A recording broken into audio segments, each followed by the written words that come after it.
Y en materia de derechos humanos, ¿qué está ocurriendo? ¿Estamos avanzando? ¿Estamos teniendo retrocesos? ¿Cómo están cambiando las políticas de un nuevo gobierno, un gobierno de izquierda? Para conversar sobre el tema se encuentra con nosotros Luis de la Barreda Solórzano.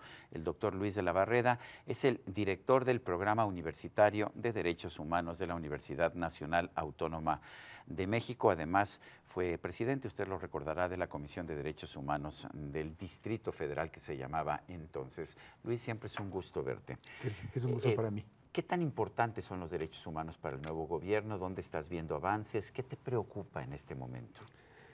Los derechos humanos son uno de los más importantes productos de nuestro proceso civilizatorio. Las mujeres y los hombres de hoy, que nos tenemos por civilizados, somos en buena parte producto de esos derechos.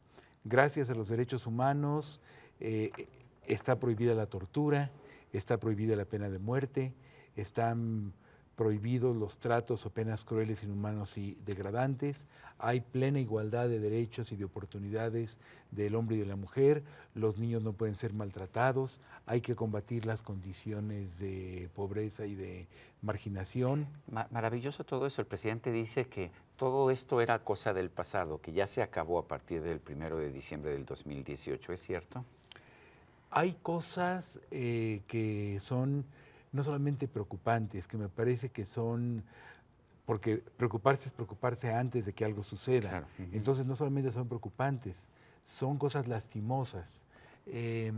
La reducción de apoyos o la eliminación de apoyos a los refugios para mujeres maltratadas, a las estancias infantiles. Ahora, el presidente dice que no es que se reduzca el dinero, es que se le va a dar el dinero directamente a la mujer, a las mujeres. ¿Tú qué opinas de eso? Eso indica una profunda ignorancia de lo que es el problema. El problema de una mujer maltratada no es que tenga o no tenga el dinero. El problema es que esa mujer, frecuentemente muchas mujeres no se salen de su casa, no escapan del maltratador porque no tienen a dónde ir. Muchas mujeres no disponen de unos padres comprensivos que les digan vente para acá, o de amistades que les indiquen aquí tienes un refugio. Entonces están en su casa porque no tienen a dónde ir. La única manera que tienen de escapar de ese infierno es precisamente un refugio donde puedan estar. Y muchas mujeres no denuncian al maltratador porque si lo denuncian, este va a tomar represalias. La única manera de evitarla, tal de represalias, es contar con un refugio. Ahora, el presidente dice que va a ser el Estado el que se haga cargo, que lo que está haciendo a un lado es al intermediario, que no quiere a la sociedad civil, la llamada sociedad civil, porque es corrupta, porque es fifí, porque es conservadora y porque, pues por mil razones, pero que el Estado se va a hacer cargo, digamos, de los refugios. ¿Qué opinas? Esto parece absurdo porque en este momento los refugios están funcionando bastante bien. Si hay algún caso de corrupción, bueno, que se castigue. La corrupción en sus diversas modalidades configura delitos. Lo que no puede ser es que sin que exista esta red de parte del Estado, se desarticule una red que ha manejado muy bien la sociedad civil. La fobia que tiene el presidente hacia las organizaciones de la sociedad civil es una fobia autoritaria, es una fobia sectaria. ¿Qué le dirías al presidente si tú pudieras verlo? Porque el presidente ha expresado que las organizaciones de la sociedad civil son corruptas y son conservadoras. ¿Qué le dirías tú? Yo le diría, si usted tiene pruebas, si sus asesores y sus colaboradores tienen pruebas de que hay corrupción en estas organizaciones, que se les quite todo el apoyo. Lo que no puede ser, y menos en la voz de un presidente, es que se haga una acusación generalizada de corrupción. Esto es una postura inquisitorial. En el caso de las estancias infantiles, dice Andrés Manuel, el presidente de la República, es que yo no quiero tener sobre mi conciencia un caso como el de la guardería ABC, y eso son las estancias infantiles. ¿Qué opinas de eso? Es completamente absurda esa postura. Las estancias infantiles han permitido que muchas mujeres que de otra manera no podrían hacerlo puedan trabajar o estudiar.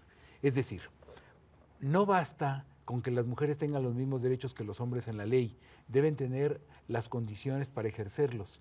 Gracias a las estancias infantiles, una mujer puede salir a trabajar, puede salir a estudiar, puede salir a divertirse dejando a sus hijos no solamente en condiciones seguras, sino con educadoras que lo van a guiar, que lo van a educar en los primeros años de su vida, que son básicos en la formación de una personalidad. El caso de ABC es un caso absolutamente excepcional, que no se ha... Y no era una estancia infantil tampoco. Y no era una estancia infantil, por otra parte, ¿no? Pero es como si en algún momento hubiera en un cine un incendio y se cerraran los cines, o si hubiera una biblioteca un robo y se cerraran las bibliotecas. Es algo totalmente absurdo. Recientemente escribiste sobre los conservadores. El presidente de la República nos dice: yo soy liberal, pero mis enemigos son conservadores neoliberales.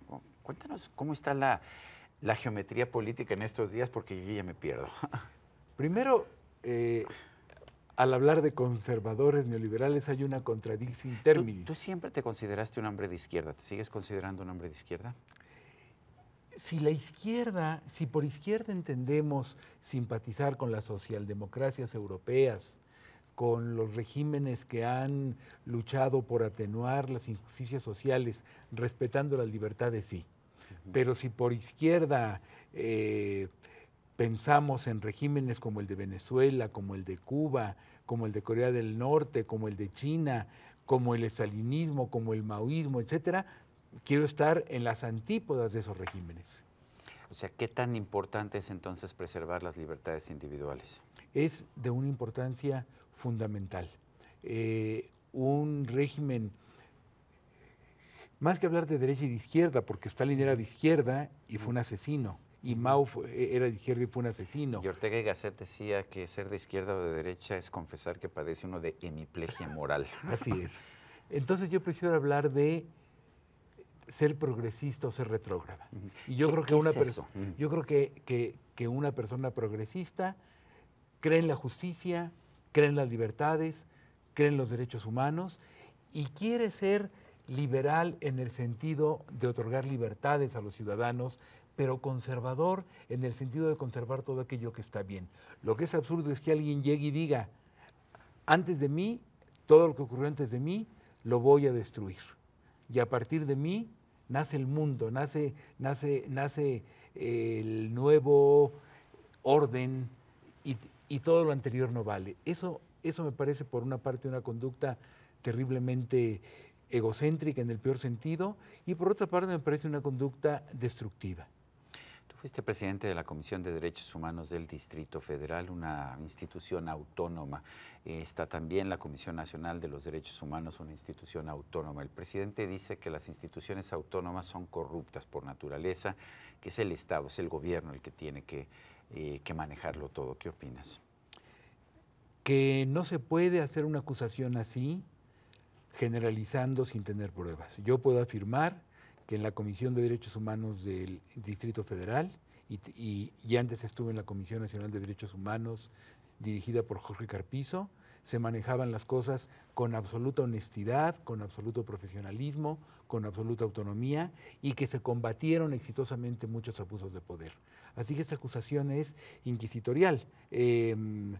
Por ejemplo, René Bejarano, que extorsionaba a un empresario, no lo hacía en nombre de la sociedad civil, sino lo hacía en nombre del gobierno de la Ciudad de México, o por lo menos así se presentaba sus actos de extorsión.